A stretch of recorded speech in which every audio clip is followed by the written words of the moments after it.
Pertanyaan selanjutnya, terus kalau misalnya kita mau beli saham dan reksadana, apakah prosesnya berbeda untuk kedua produk tersebut?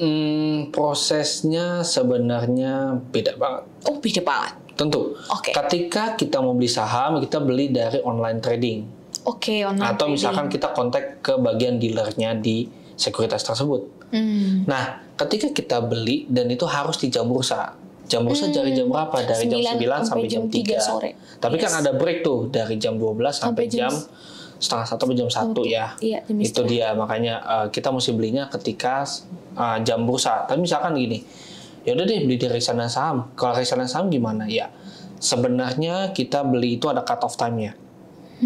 Let's say gini, dari jam 1 siang, ini umum terjadi di market ya, jam 1 siang hingga jam 12 malam itu kita akan dapat nilai aktiva bersih di penutupan hari berikutnya.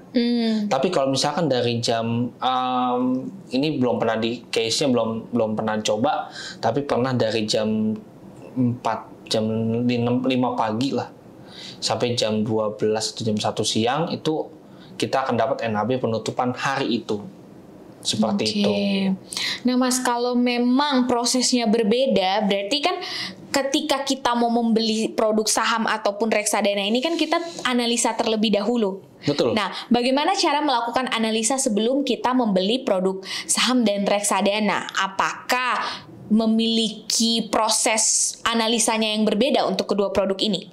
Sebenarnya analisanya itu pasti berbeda jauh ya.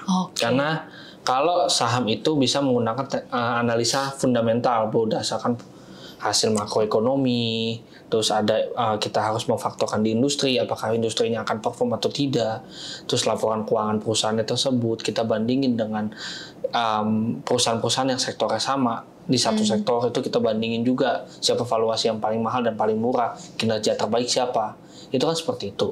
Kalau teknikal kita mesti lihat kayak chart yang kita biasa lihat, chart-chart saham pergerakannya akan apakah ini akan naik, breakout atau malah justru turun. Itu kan kita mesti analisa.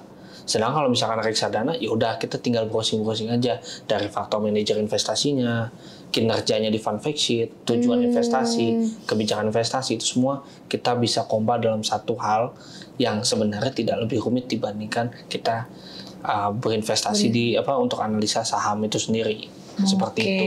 Ternyata beda banget ya Mas. Jauh. Proses menganalisanya. Jauh banget.